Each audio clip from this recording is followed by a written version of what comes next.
हरे कृष्णा, राधे राधे। कैसे हैं आप लोग? कमेंट बॉक्स में राधे राधे ज़रूर लिखिएगा। आज मैं आप लोगों को जो है पूजन करके दिखाती हूँ, विवाह पंचमी का पूजन विधि किस तरह से करते हैं। विवाह पंचमी जो है अगहन महीने की शुक्ल पक्ष की पंचमी तिथि को मनाई जाती है। इस दिन कहते हैं कि प्रभु श्री राम और माता सीता के विवाह की वर्षगांठ के शुभ अवसर पे जो है सभी लोग इस अवसर को मनाते हैं। पूजन की संपूर्ण जानकारी मैं अपने वीडियो के माध्यम से देती हूँ। बहुत ही आसान तरीके से आप लोगों को पूजन करके दिखाती हूँ। इस तरह से आप चौकी लगा लीजिए। इस तरह से प्रभु श्री राम और माता सीता जी का फ़ोटो हो, चाहे आपके घर में जो है राम दरबार का फ़ोटो हो, चाहे विग्रह हो, तो आप जो है पूजन कर सकते हैं। विग्रह है तो आप पंचामृत से अभिषेक करा के तभी पूजन करिएगा। और इसके बाद हम भगवान प्रभु श्री राम का फ़ोटो जो है विराजमान कर दिए। गणेश भगवान हैं, इनको हम चावल का आसन दे करके जो है इनको विराजमान कर दिए हैं। इसके बाद हम जो है इनको पूजन करेंगे। सर्वप्रथम हर पूजन में गणेश भगवान का पूजन करना चाहिए। लाल पुष्प जो है आप चढ़ा सकते हैं, पीला पुष्प भी चढ़ा सकते हैं, और जो भी आपके पास हो। मेरे पास पीला पुष्प नहीं था, इसलिए मैं दुर्वा चढ़ा रही हूँ। सफ़ेद है और लाल है, ये चढ़ा देती हूँ।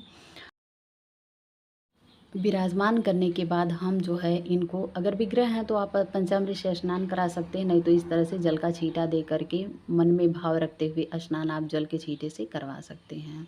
इस तरह से हमने स्नान करवाया। करवाने के बाद जो है हम पुष्प चढ़ा देते हैं।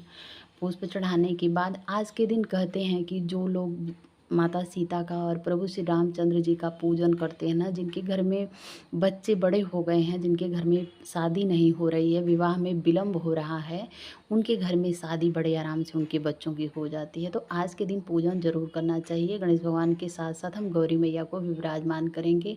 आज के दिन रामायण का पूजन ज़रूर करना चाहिए। आपके घर में रामायण है, शंख है, तो आप ज़रूर इस दिन पूजन करें। शंख पे हम और रामायण पे भी पुष्प चढ़ा देते हैं।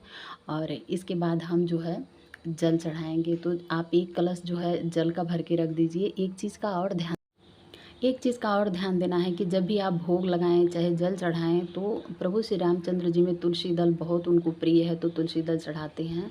और देखिए, मैं गणेश भगवान को पहले पूजन कर लेती हूँ।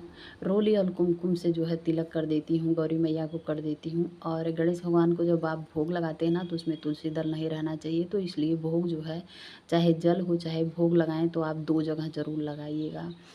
आप चाहें तो किसी प्लेट में आसन दे करके दीप को प्रज्वलित कर सकते हैं, नहीं तो आप इस तरह भी प्रज्वलित कर सकते हैं। बहुत ही साधारण तरीके से मैं आपको पूजन विधि बता रही हूँ। आप ज़रूर शाम को, जब भी आपको पूरे दिन में टाइम लगे, आप पूजन ज़रूर करिएगा।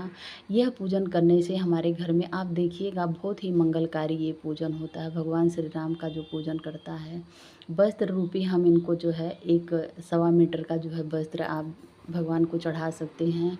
और श्री रामचंद्र जी के साथ साथ हनुमान जी का भी पूजन करना चाहिए। इस दिन जो है माता सीता को जो है श्रृंगार की सामान जो है चढ़ाते हैं। जैसे मान लीजिए आपके पास साड़ी है तो साड़ी भी चढ़ा सकते हैं, नहीं है तो आप जैसे चुनरी हुआ, छोटी सी रुमाल भी ले सकते हैं, चुंदरी भी ले सकते हैं, श्रृंगार की सामान रख सकते हैं। इस तरह से आप जो है रख सकते हैं। इसमें मैं साड़ी नहीं रखी हूँ, एक छोटी सी ब्लाउज की पीस है, उसको रख देती हूँ। आप इस तरह से जो है चढ़ा सकते हैं। सिंदूर और बिंदी चूड़ी जो भी आपके पास है, आप इस तरह से जो है चढ़ा सकते हैं।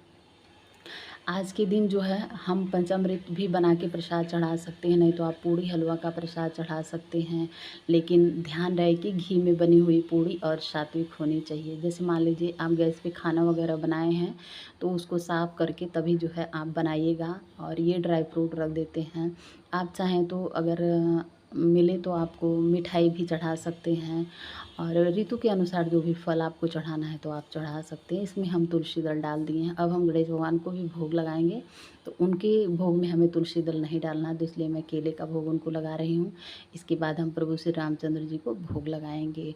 आज के दिन एक चौपाई मैं आप लोगों को बताती हूँ रामायण का। अगर ये चौपाई आप अगर चाहें तो 108 बार भी पढ़ सकते हैं, और नहीं तो 21 बार 51 बार पढ़, इस चौपाई को नियमित रूप से अगर आपको भरोसा नहीं है तो आप कुछ दिन जो है इस चौपाई को करके देखिएगा।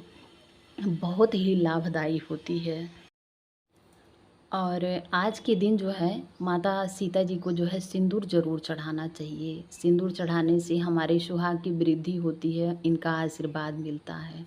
तो इसलिए आपको जो है सिंदूर ज़रूर चढ़ाना चाहिए। और जब आप उनको सिंदूर लगाते हैं ना, तो वही सिंदूर जो है आप अपनी चूड़ी में भी लगा सकते हैं और लगाने के बाद अपने मांग में भी वही सिंदूर भर सकते हैं। इस तरह से आप जो है सिंदूर ज़रूर लगाइएगा। अब इसके बाद हम जो है पूजन करेंगे। आप चाहें तो चुंदरी से जो है जैसे गांठ बांधते हैं वैसे गांठ भी बांध सकते हैं, लेकिन मैं आपको साधारण तरीके से बता रही हूँ। इसके बाद हम आरती करते हैं। पहले गणेश भगवान की आरती करेंगे, फिर इसके बाद प्रभु श्री राम माता सीता जी की आरती करेंगे। अब हम सामर्थ्य के अनुसार दक्षिणा चढ़ाएंगे। आपके पास जो भी है 100, 50, 51, 11 जो भी है आप उसको चढ़ाइए। हाथ जोड़ के भगवान से क्षमा याचना करनी चाहिए। अगर आपके अगल बगल कोई राम मंदिर हो, सीता जी का मंदिर हो, तो आप शाम को वहाँ दीप जरूर प्रज्वलित करें। वहाँ दीप प्रज्वलित करने से आपके सारे संकट दूर हो जाते हैं। तो इस तरह से आप जो है पूजन बड़े आराम से अपने घर में कर सकते हैं। तो चलिए जानते हो कौन सी चौपाई है। ये बालकांड की है। अगर आपको चाहिए, अगर नियमित रूप से आप करना चाहते हैं, मुझे कमेंट में ज़रूर कहिएगा। मैं आपको पेज और सब डिटेल्स बता देती हूँ। और ये चौपाई से मैं सच बोलती हूँ, झूठ नहीं बोलती हूँ। आप नियमित करके देखिएगा, इसका लाभ आपको खुद मिले। चलिए शुरू करते हैं। जब ते राम ब्याही घर आए, नित नव मंगल मोद बधाए। भुवन चारि 10 भूधर भारी, सुकृत में कवर सै सुख भारी। रिधि सिधि संपत्ति नदी सहाई, उमगे अवध अम्बुधि कह आई। मणिगण पुर नर नारी सुजाति, सुचि अमोल सुंदर सब भांति। कही न जाई कछु नगर विभूति, जनु यतनीय बिरंच कर तूती।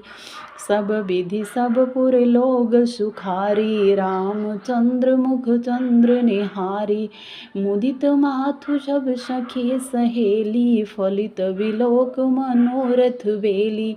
राम रूप गुणशील शुभाऊ, प्रमुदित होई देखि मुनि राऊ। जब ते राम ब्याही घर आए, नित नव मंगल मोद बधाए। तो राधे राधे। हाँ, हमारे चैनल कुसुम के गौरी गोपाल में आप सभी का स्वागत है। हमारी वीडियो, हमारी जानकारी ज़रा सा भी आप लोगों को पसंद आए तो हमारे चैनल को लाइक ज़रूर करिए। चैनल पे नए हैं तो सब्सक्राइब करना बिल्कुल मत भूलिए। बेल आइकन के प्रेस को ज़रूर टच करें, ताकि जो भी मैं पूजा पाठ के निमित्त, भक्ति के निमित्त जो भी रिलेटेड वीडियो डालती हूँ, आप लोगों तक उसका नोटिफिकेशन ज़रूर पहुँचे। प्रभु श्री रामचंद्र जी और माता सीता का आशीर्वाद आप सभी पे बना रहे। चलिए राधे राधे। आप सभी को नेक्स्ट वीडियो में मिलते हैं।